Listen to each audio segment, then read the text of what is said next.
अस्सलाम वालेकुम। Welcome to Urdu Jamal. आज के लेक्चर में नज़म के खुलासा पर बात करेंगे कि किस तरह से इसको मौसर अंदाज में लिखें कि पूरे पूरे नंबर हासिल कर पाएँ। ये लेक्चर मैट्रिक और इंटर के तलबा व तालबात के लिए है। अरसा दराज से शोबा तदरीस से वाबस्तगी है। अमूमन देखा गया है कि बच्चे नज़म के खुलासा में अपनी तरफ से लिखना शुरू कर देते हैं और अपने नंबर ज़ाय कर बैठते हैं। आज का लेक्चर सुनने के बाद इंशाल्लाह इस सवाल में पूरे पूरे नंबर हासिल कर पाएंगे। और अगर आप मेरे चैनल पर नए हैं तो चैनल को सब्सक्राइब ज़रूर करें, क्योंकि सब्सक्रिप्शंस के कोई चार्जेस नहीं, अलबत्ता नई वीडियोस आपको बर वक्त मिल पाएंगी, जिससे इंशाल्लाह आपको बहुत फ़ायदा होगा।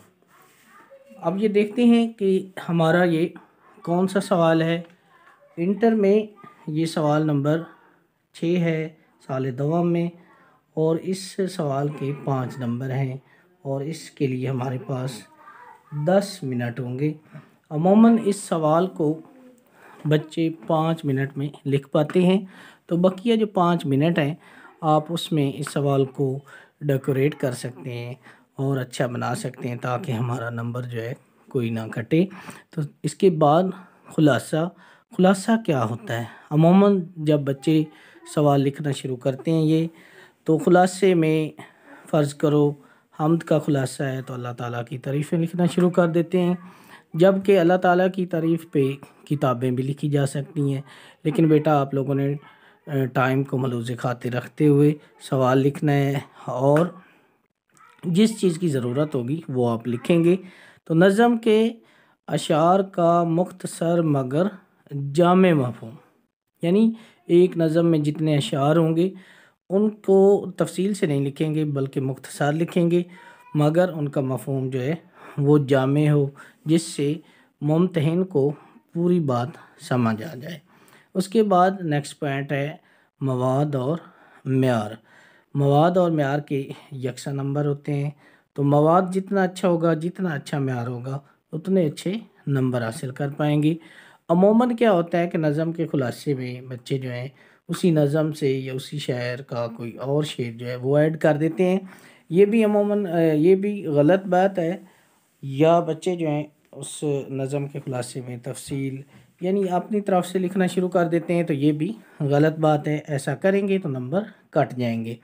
बच्चे ये भी पूछते हैं कि नज़म का खुलासा कितना होना चाहिए, इसको कितना लिखना चाहिए। तो इसकी बेटा तवालत जो है वो 7 था 10 सतरें हैं, और अगर आप 10 सतरें जो हैं तजावुज़ करेंगे, इससे आगे बढ़ेंगे, तो इसको वो क्रॉस लगा देंगे, आपका खुलासा जो है उसके नंबर जो है आपको नहीं मिलेंगे।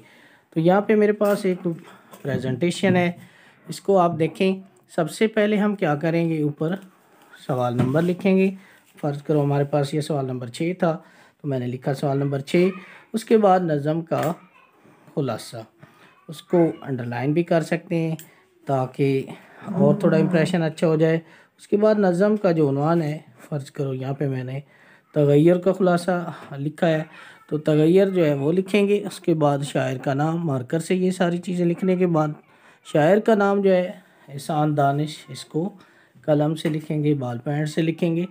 और अगर आपको माखज़ याद है तो माखज़ भी लिखेंगे, और अगर माखज़ याद नहीं है तो नहीं लिखेंगे, क्योंकि अगर हम माखज़ सही लिखते हैं तो इसका एक अच्छा इंप्रेशन होगा, और अगर हम माखज़ जो है गलत लिखते हैं इसका बैड इंप्रेशन होगा। इससे मुमतहिन जो है वो हमारे नंबर काट भी सकता है। तो खुलासा जो है, खुलासा लिखेंगे। तो ये सवाल जो है ये तकरीबन 7 से 10 लाइनों पे मुश्तमिल है, तो इसको हम ऐसी कोशिश करेंगे कि एक पेज पे इसको ले आएँ और इसको इस अंदाज से लिखें, इस तरह से डेकोरेट करें कि देखने वाला जो है पूरे पूरे नंबर हमें दे। तो यहाँ पे देखें खुलासा लिखा, इब्तदाइया में मैंने एक लफ्ज़ या 1.5 इंच की जगह छोड़ी है, इसी तरह से एंड पे भी जगह छोड़ी है। तो बेटा आप क्या करें, वहाँ यहाँ पे एक मार्जिन लाइन लगा लें और मार्जिन लाइन दोनों साइडों पे बराबर लगाएं। उसके बाद मुख्तसर मगर जामे खुलासा आपने लिखना है। तो यहाँ पे मैंने खुलासा लिखा, इसमें मैंने क्या किया कि जो अहम अल्फाज थे उनको बोल्ड किया, आप भी उनको बोल्ड करें और खुलासा लिखते जाएं इसी तरह से। जब एंड पे जाएंगे तो आप क्या करेंगे कि यही माखज़ जो है इसको मार्कर से दोबारा जो है लिखेंगे और आखिर पे एंड लाइन लगा देंगे। जब एंड लाइन लगा देंगे तो इसका मतलब है कि हमारा सवाल यहाँ पे ख़त्म हो गया। तो बेटा ये प्रेजेंटेशन आप अच्छी तरह से देखें। इस तरह से अगर आप इसको लिखेंगे तो इंशाल्लाह आपके नंबर जो हैं पूरे पूरे आएंगे। तो इंशाल्लाह नेक्स्ट एक और लेक्चर के साथ हाज़िर होंगे। तब तक के लिए अपना ख्याल रखिए। अल्लाह हाफ़िज़।